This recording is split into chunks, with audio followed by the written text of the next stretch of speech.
Assalamu alaikum. I am Dr. Arkan. I'm the Inbor in Pathology. Our lecture today is about the bone pathology. First, we should remind you about the normal histology of the bone. Bone is a labile tissue. This means that bone can regenerate itself in special conditions, unlike, for example, brain or cardiac muscle that cannot be regenerated, and the healing will be by fibrosis. The normal cells that found in the bone include osteoblasts, which are the osteoid-forming cells. Bone material is composed of mainly collagen with calcium deposition, i.e. calcified collagen tissue. When the osteoblasts mature, it will end with osteocytes. Other type of cells that found in the bone include multinucleated giant cells called osteoclasts, which is responsible for bone resorption and remodeling. Anatomically, bone can be divided into epiphyses, metaphyses, and diaphyses.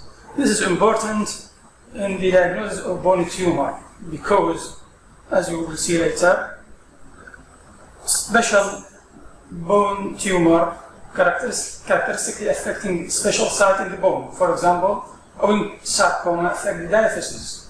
Giant cells of giant cell tumor usually affect the epiphyses, and so on. We have factors that affecting the bone maturation include vitamin D, vitamin C, parathyroid hormone, calcitonin, and so on. Here you can see the, this is the osteoclast. These cells, this is the osteocyte and this is other osteocyte. And these cells that line the bone called osteoblasts, which are the bone-forming cells. First, we will start with hereditary disease of the bone. We take example about that. First, we will talk about osteogenesis imperfecta. Osteogenesis imperfecta, it is a group of genetic disease, about 8 types of inherited disease that affect the bone. The mildest one is type 1, and the worst one is type 2. The disease is affecting the collagen type 1 synthesis, so not only the bone will be affected. Any tissue containing collagen in its structures will affect it, like skin, connective tissue, bone, sclera. So patient may be presented with deafness, blue sclera due to a defect collagen formation, abnormality in the teeth and the skin. Other hereditary disease include achondroplasia. Achondroplasia is a major cause of dwarfism.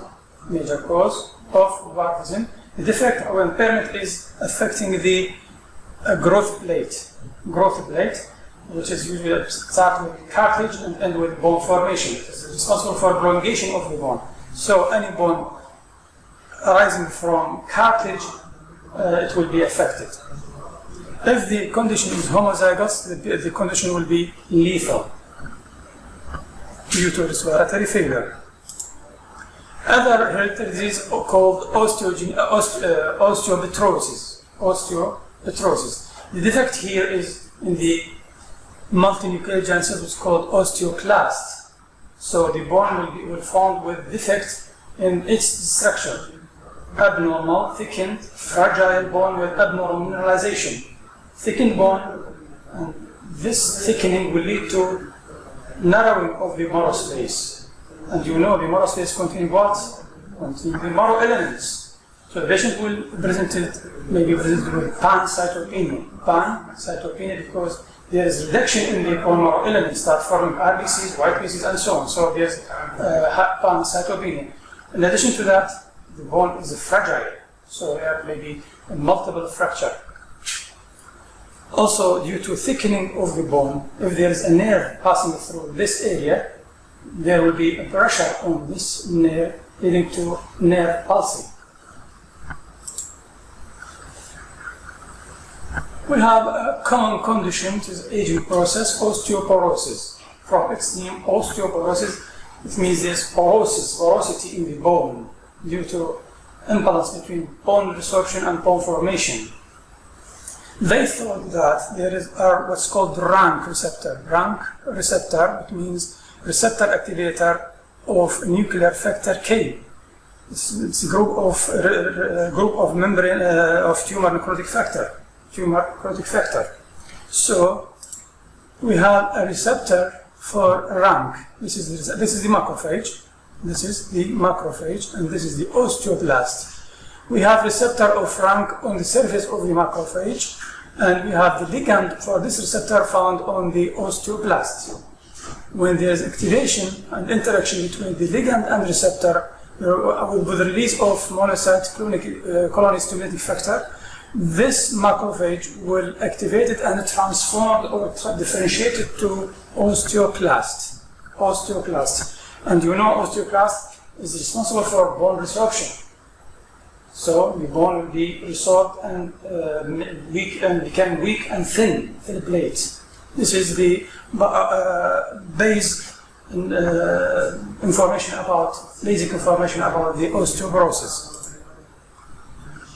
Osteoporosis is either localized or generalized. For example, when there is a fracture of the limb and due to disuse of this limb, this disuse will lead to localized osteoporotic changes. But the most common type is the generalized osteoporosis. Generalized osteoporosis is either primary or secondary. Primary, in female, we call it postmenopausal osteoporosis. In male, because there is no menopause, we call it senile osteoporosis. The secondary osteoporosis may be due to many conditions. It can result from any multiple factors like endocrine pathology, hyper or hypothyroidism, hyperparathyroidism, steroid use, neoplasia like multiple myeloma or metastatic cancer, mast cell disease, and so on. GIT pathology like gastrectomy, malnutrition, liver disease, connective tissue disease like rheumatoid arthritis, systemic lupus, psoriasis, drugs as a side effect, including steroid, chemotherapy, alcohol, and so on. All these factors, if they causing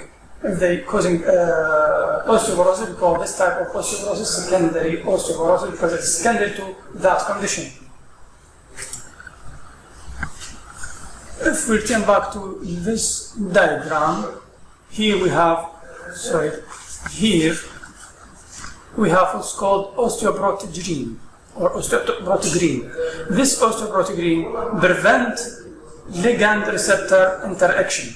So, by other words, it prevents osteoporosis. They found that estrogen increase the activity or increase the osteoprotein. So estrogen prevents further damage and prevent further osteoporotic changes. Although it is not to treat the already found osteoporotic features or changes, but it prevents the new osteoporotic changes. Testosterone has similar effect on osteoporosis. They found that in senile osteoporosis, about 30% of the patient has deficiency in testosterone. So there may be a relationship between deficiency of testosterone and osteoporotic changes. As a physiological process, maximum bone density typically reached during the third decade, and later on there will be reduction in the bone mass in a ratio about 0.7% per year. Other factors that either exacerbate or inhibit this process, including genetic disorder, low vitamin D intake, low calcium intake, especially before the age of 30. These conditions will exacerbate osteoporosis. Morphology. Morphology of osteoporosis. Here you can take a look about this vertebra, and frankly there is cystic or porotic changes. Porotic changes in the bone is abnormal. If you remember the normal vertebra, it is more thicker than this, more dense than this. If we take a biopsy from this vertebra, you can see the thin trabeculae, thin bone trabeculae with expansion of the fat tissue. So this is the osteoporotic picture. Okay, we will go to other subject, which is osteomyelitis. Osteomyelitis, it means inflammation of the bone and marrow cavity. And usually when we use this term, usually refer to infectious etiology, infectious osteomyelitis. We have mainly three types of osteomyelitis. First, we have biogenic osteomyelitis. Biogenic usually it means pus-forming, bacterial cause of osteomyelitis. Second type is tuberculous osteomyelitis. Third one, we have syphilitic osteomyelitis. First one, which is the most common one, is biogenic osteomyelitis, caused by pyogenic bacteria, as I said. For example, Staph aureus is the most common cause of this type. Staph aureus is the the normal flora of the skin is Staph aureus. So it is the most common cause of osteomyelitis. E. coli is the most common cause in newborn. And in cerebral patients or patients with sickle cell disease, the most common cause of osteomyelitis is salmonella. Source of infection is either by blood, hematogenous subject from infectious focus, or from direct extension or dissemination of the microorganism. For example, we have fracture, and this fracture is in contact with a wound. In this one, there is a staph, so the staph may go down to the bone and causing osteomyelitis. In adult, it can affect any site of the bone, epiphysis, metaphysis, diaphysis, but in children, the most common site for osteomyelitis is metaphysis. Chronic osteomyelitis, this could be a sequelae of acute osteomyelitis, maybe due to inadequate treatment or due to formation of necrotic bone that prevent the usual or normal treatment or rapid healing. As a morphology in osteomyelitis, if we take a biopsy from the site of osteomyelitis, we will see numerous polymorph neutrophils, pus cells, plus bone necrosis with abscessing process and mixed with necrotic material. We have a special term in osteomyelitis. For example, we have sequestrum. Sequestrum, it means residual necrotic bone, and this may exacerbate the condition and prevent rapid healing because it is foreign body-like. It is necrotic tissue inside the inflammatory region. If this sequestrum surrounded by living bone, we call it involucrum. So involucrum, it is sequestrum surrounded by sleeve of living bone. We call it involucrum. Other special term in bone or osteomyelitis, we call it Brody's abscess. Abscess, it is as other abscess on the other side, but in the bone cortex, intraosseous abscess formation in the bone, we call it Brody's abscess. Brody's abscess. What is the clinical presentation of osteomyelitis? It is an acute, usually that's a talk. It is an inflammatory process. So the patient presented with this major sign of inflammation, fever, tenderness, hotness, maybe toxic, loss of appetite, high-grade fever, vomiting, all these signs and symptoms of osteomyelitis. We have complication for osteomyelitis that includes these are weak areas, inflammatory process, pus cells, involucrum, inflammatory reaction. So this area will be weak and liable for fracture. Bacterial dissemination, especially if the patient is immune compromised. Bacteria will go disseminated through the blood and go for example, to meninges, to the brain, to the kidney, and causing inflammatory process at that site. Amyloidosis. You know amyloidosis. It is abnormal proteinaceous material deposition in extracellular space, causing interference with the normal metabolism of the cells. So, due to chronic process, especially with chronic osteomyelitis, there will be a release of abundant amount of antibody from the blood cells that are generated from the bleeding lymphocytes. These antibodies are proteinaceous material, so if we have increased amount of antibody production, this will lead to deposition of this material or this protein material in the extracellular fluid, causing amyloidosis.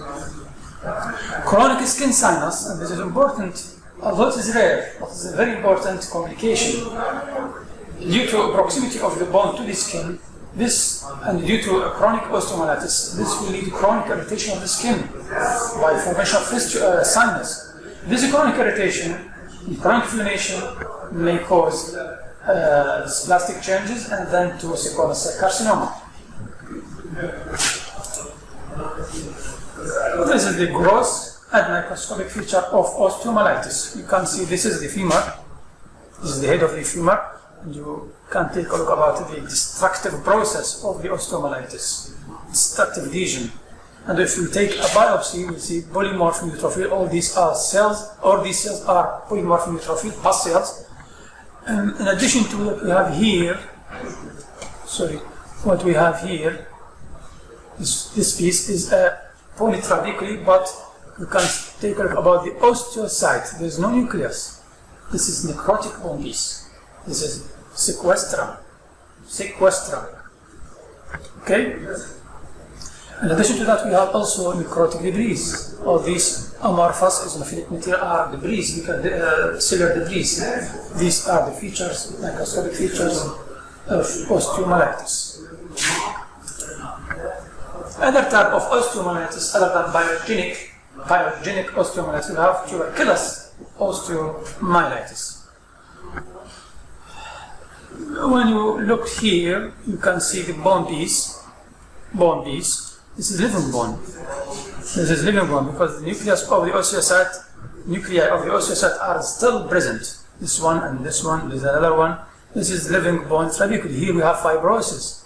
And what we have here, we have giant cell, and this is part of giant cell here. If we take another picture, we will see what we see here. Here we have necrotic material. If we describe this necrotic material, we can say it is eosinophilic, amorphous, granular material. There is no cellular details, so this is necrotic tissue.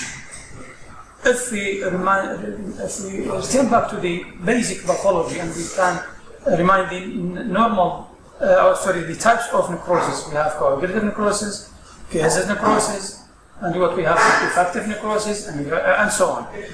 This type is caseous necrosis, because it is not coagulative, because I can't know the type of the tissue here. I couldn't identify the exact nature of the original tissue. And it is not liquefactive, because there is no clear space or empty space. So this is caseous necrosis. Caseous necrosis with the presence of modified macrophages. Here we have the modified macrophages scattered here and here, with giant cells. This one is called horseshoe, and this other giant cell is another giant cell. So the lesion is caseating granuloma in the bone. The most common cause of caseating granuloma in our region is tuberculosis, TB bacilli. So this is TB of the bone. It could be solitary or multicentric. This could be primary or secondary. Secondary to what? Secondary for pulmonary TB. If the patient has pulmonary tuberculosis, some bacilli go through the blood and inhabit the bone. So they inhabit the bone and forming immune granuloma and immune infectious process. In this type we call it secondary TB, or maybe primary TB, the activation of the TB bacilli primarily in the bone causing primary bone tuberculosis. If the TB developed in the vertebra, we have a special name for this disease. We call it Pott's disease. So Pott's disease means TB of the vertebral body.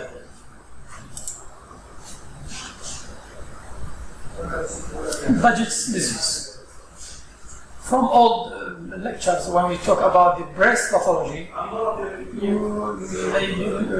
can remember a budget disease of the nipple.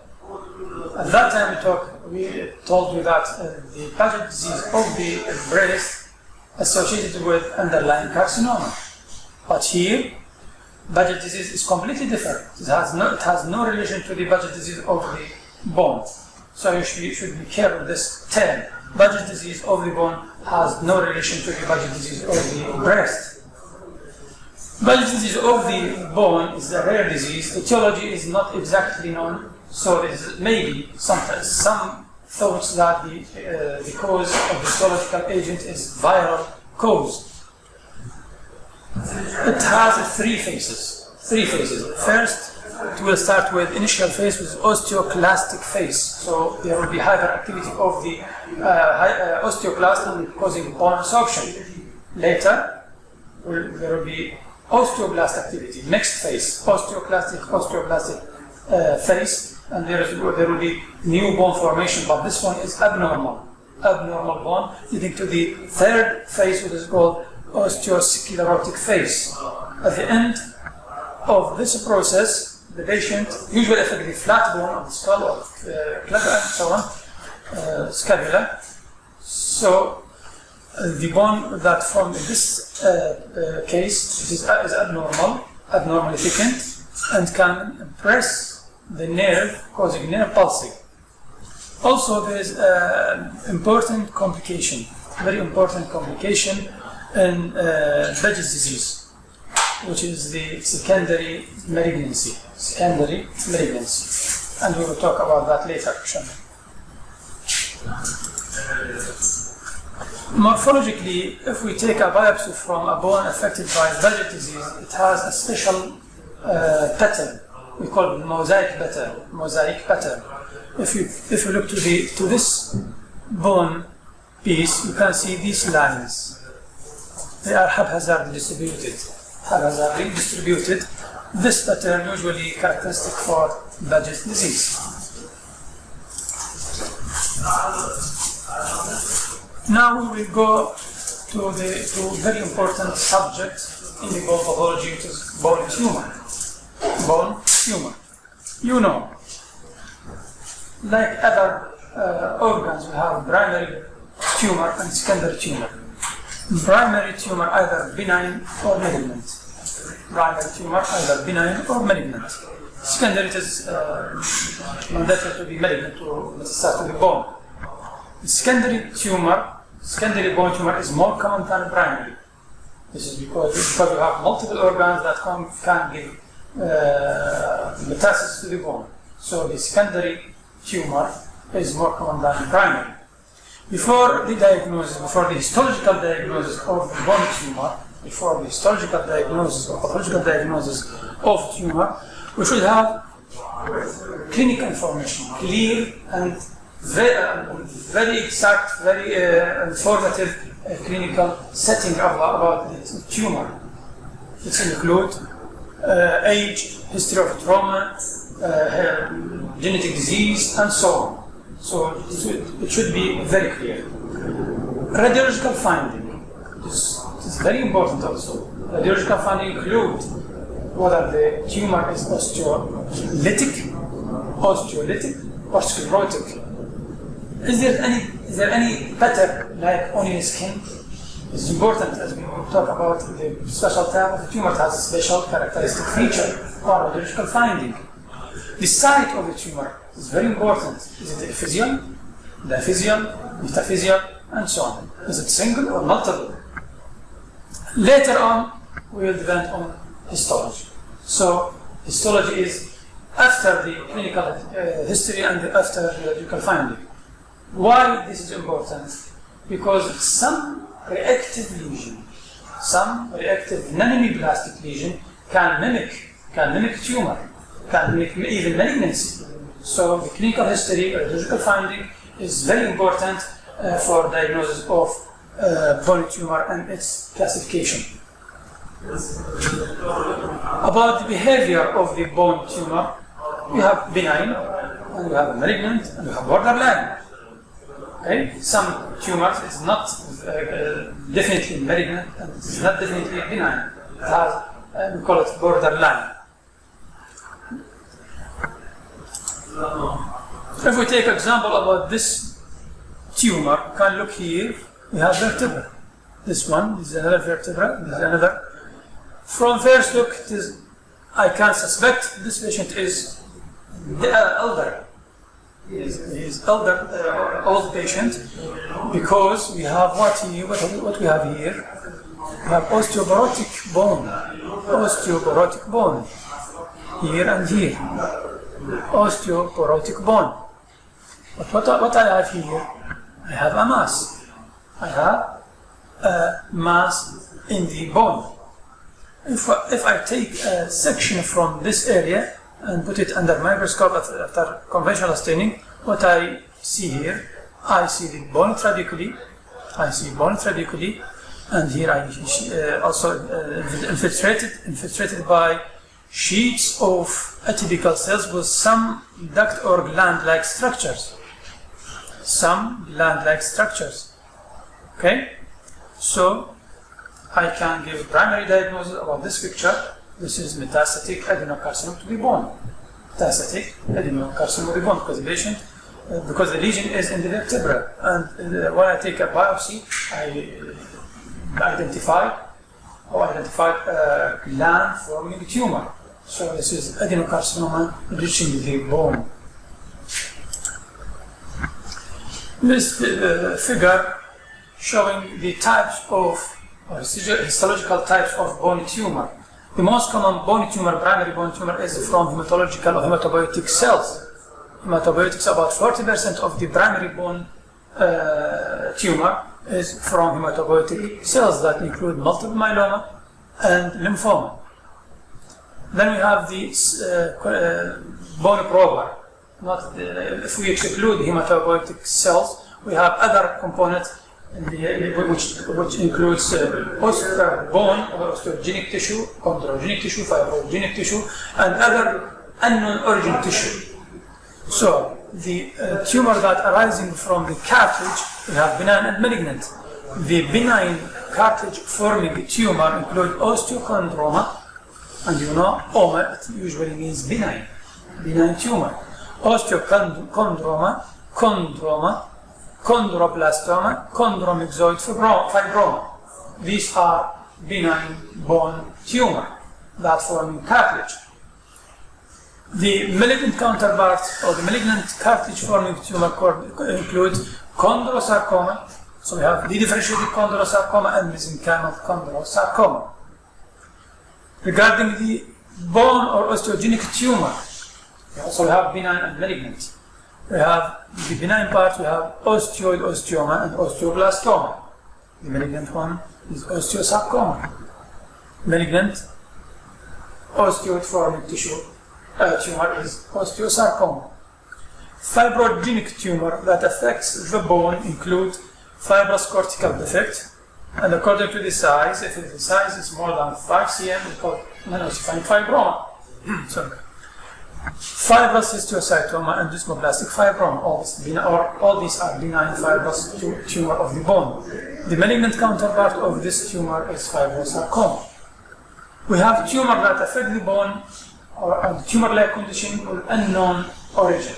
We can't get the original cells that give this type of tumor. This include giant cell tumor. It is not almost always benign, it may be recurrent and may, in some conditions, may be differentiated. Unicameral cyst and aneurysmal bone cyst, or ABC, aneurysmal bone cyst. We have a special type of tumor arising from neuroectodermal tissue, we call Ewing sarcoma.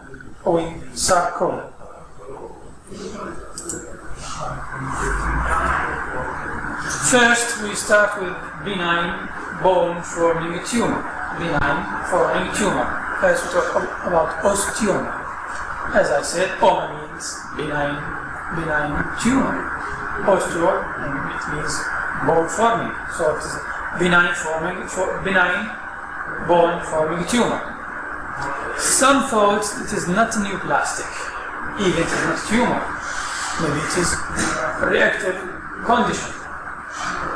The age affected is usually after 40, usually affecting the flat bone of the skull, usually solitary and exophytic growth, presented as exophytic growth.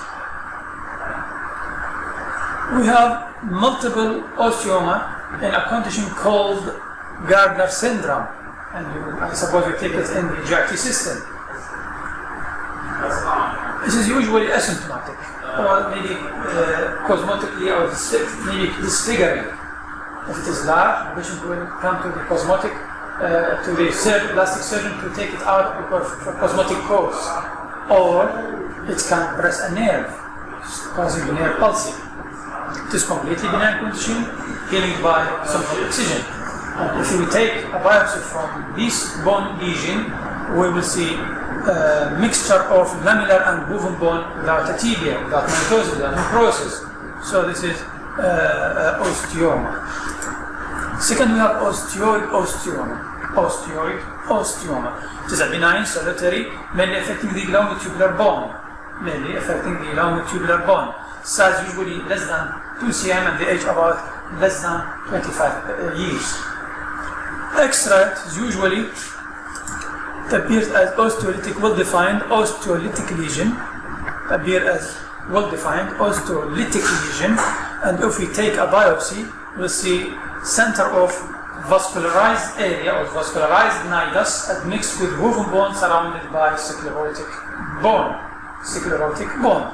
These are the characteristic radiological and histological features of osteoma. In addition to that, it has a special and very characteristic clinical note.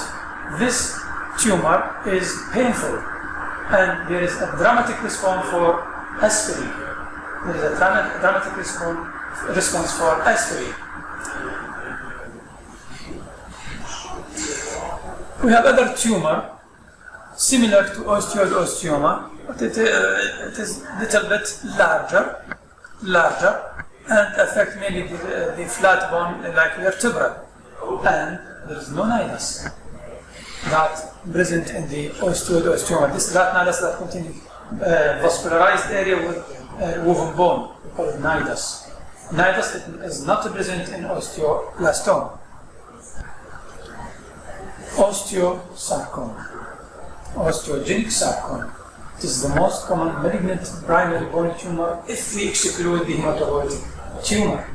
I mean, if we exclude myeloma and lymphoma, the osteogenic sarcoma will be the first one, the most common malignant tumor of the bone, primary bone tumor. Sorry, it is the most common primary bone tumor if we exclude myeloma and lymphoma.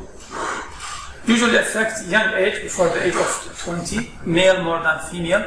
We have either primary or secondary. What does that mean? Primary means tumor arising without previous condition, without previous pathology. And this affects usually the young age. Patient usually below the age of 20. And we have secondary type. Secondary type means that the tumor arising on predisposing condition. Like what? Like Badger's disease. Badger's disease of the bone, not of the breast, of the bone. So the patient at this condition usually come late in old age, because already the Badger's disease affects the old age, and it needs time to give its complication. So the patient usually elderly, presented with secondary osteogenic sarcoma. Other cause of secondary osteosarcoma include radiation. As you know, radiation is a risk factor for malignancy, any type of malignancy. Chronic osteomyelitis and osteoblastoma that I talk about for a few minutes. It has a risk for osteosarcoma. Clinical presentation of osteogenic sarcoma, usually arising in the metaphysis. Patient is usually a child or below the age of 20, come with mass in the metaphysis. This mass is expanding and they invade the soft tissue surrounding the bone, like muscle, connective tissue. And if we look to the X-ray here, to the X-ray. This is the lower femur, and you can see there is a mass here. There is a mass. extending to the surrounding soft tissue, and here what we have here is triangle. You can imagine this or can see this triangle. This is the periosteum, this is the skin. Or this is the, this is the periosteum. This is the periosteum. This periosteum is elevated, forming triangle here. This triangle, we call it Coleman triangle. It formed by separation of the periosteum by the malignant cell that push the periosteum out, forming triangle. We call it Coleman triangle. It's characteristic and very important radiological finding that give a hint for osteosarcoma. If we take the limb here, you can see this is osteolytic, destructing tumor arising in the metaphysis and invading the surrounding muscle. This is the osteosarcoma. Histologically, if we take a biopsy from this tumor, what we see are malignant cells, sometimes very ugly. You can see here we have two mitoses, and they are abnormal mitoses, and pleomorphic cells here and here, hyperchromatic, with formation of this material, we call it osteoid. So, as a rule, any malignant tumor forming osteoid, we call it osteosarcoma. Any malignant cells directly producing osteoid, we call it osteosarcoma. Sometimes the osteoid material appear as fungal-like hyphae, as you can see here. This is the fungal hyphae. I put it for you to clarify what I mean by fungal-like structures or hyphae-like structures. These are the osteoid material. They are looked as hyphae, appear as hyphae structures, like this. So malignant cells forming hyphae-like structure of osteoid material, we call it osteosarcoma.